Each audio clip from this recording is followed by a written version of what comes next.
Hi, I'm Doug. And I'm Cathy. And this is Maggie Mae. Join us as we follow the moon. Today, we are going to take you on an exploration around the Casa Grande ruins. This is a national monument located in Coolidge, Arizona, that we just kind of actually stumbled upon by staying in Casa Grande, which is about 20 miles away from here. It's called paying attention to the signs on the road as you're coming in. When you see those brown signs, That's right. Always watch for those.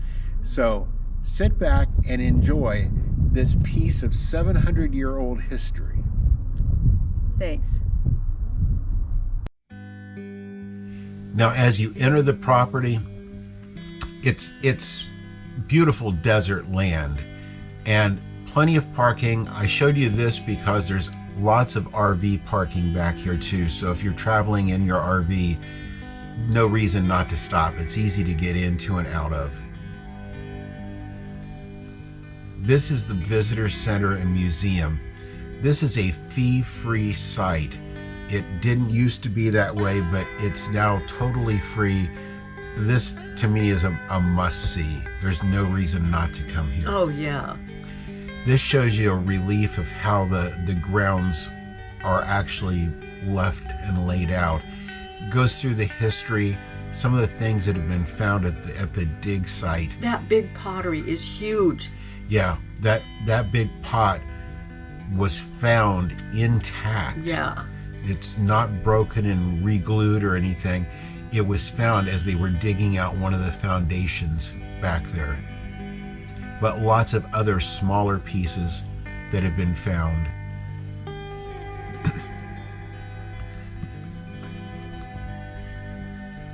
There's a lot of mystery with this site. This shows you a little bit of what a cutaway of the structure, the big house, the Casa Grande, was actually like.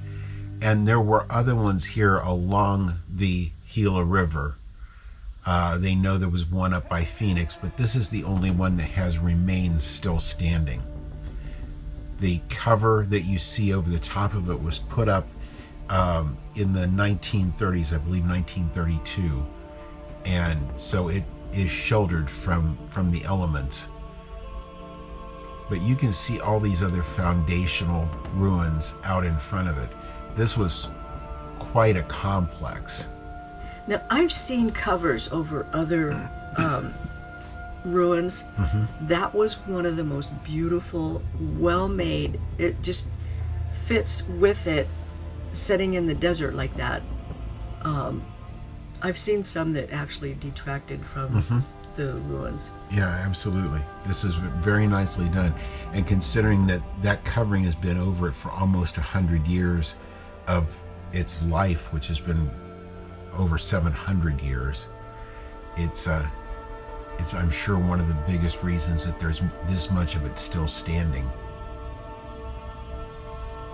I think, well, you used to be able to go into this, but a lot of people would go in and carve their name. You can see when you're looking in there, people's names carved all over the inside, and that's just, why do people do that? Yeah, it's such a shame.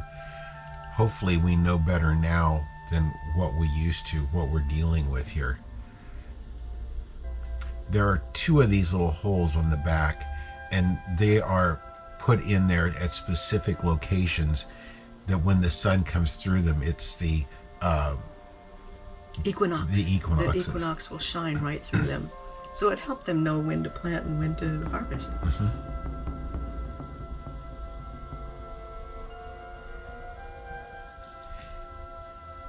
Now, this was 4 stories. Right. There were actually 3 stories under the roof and then a 4th story on top of that roof. They had a ladder going up to it. And and foundations all the way around this property. It definitely was not just like the lone building here. Yeah.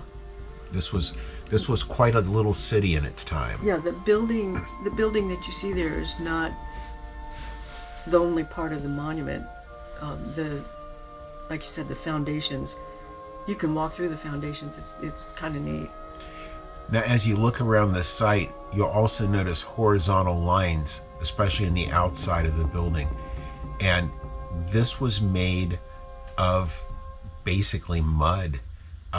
It was a mixture of the dirt and the area that was made up. And you'll see these horizontal lines going across, and that's how much of it they would lay at a time and then have to leave it dry and cure out before they could put the next course of it on above that. There's a good place where you can see those lines, the different courses that they made through there. This is actually the back side of the building, and there is some equipment around there. They are doing some maintenance to those structures to make sure that they're not deteriorating. Adding more mud. I guess, yeah. As some of the foundations did have the mud over them. I don't think that's the original stairs. No, I don't think so. But that gives you an idea just how large this is. Well, evidently the stairs took you up into that other room there. You must have been able to go up into that room at some point. Mm-hmm. And you do see some pigeons flying around there that have called that home.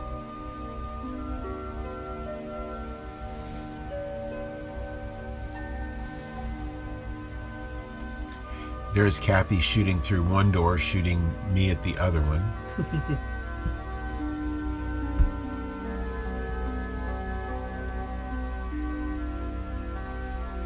And while you can't go in it, you can take the camera through those windows. That's right. In the side and get some shots of the inside. So we're seeing things, watching our video when we get home, that we weren't even able to see when we were at the site.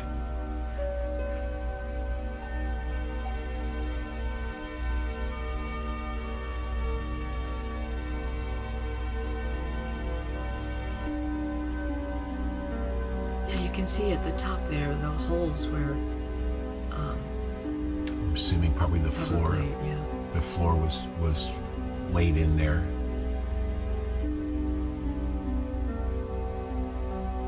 And talk about engineered to last. They're saying that was built around 700 years ago and was being used until around 560 years ago. And at that point, the inhabitants left. They don't really know for sure. They think they're related to maybe up to 5 different native tribes in the area, but they don't know for sure why they left. And that's so common when we go from one ruins to the next, over and over.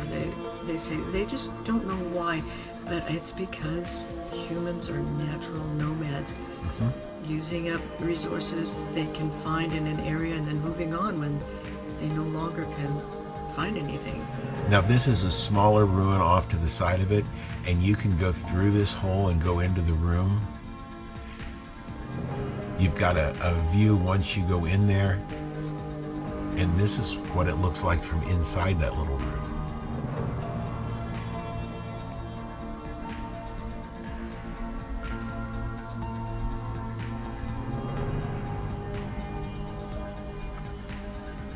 There are foundational ruins all over the area, but there are some areas that do have some bigger pieces of wall like what this one does. Mm-hmm.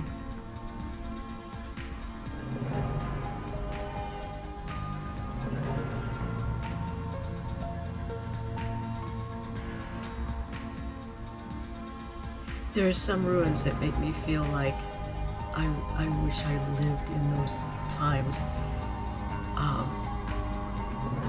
I'm going to just say the Arizona hot sun would make me not want to be without air conditioning here. Yeah. And I doubt they had air conditioning back there originally. But definitely this is a place to stop and absorb the past. Absolutely.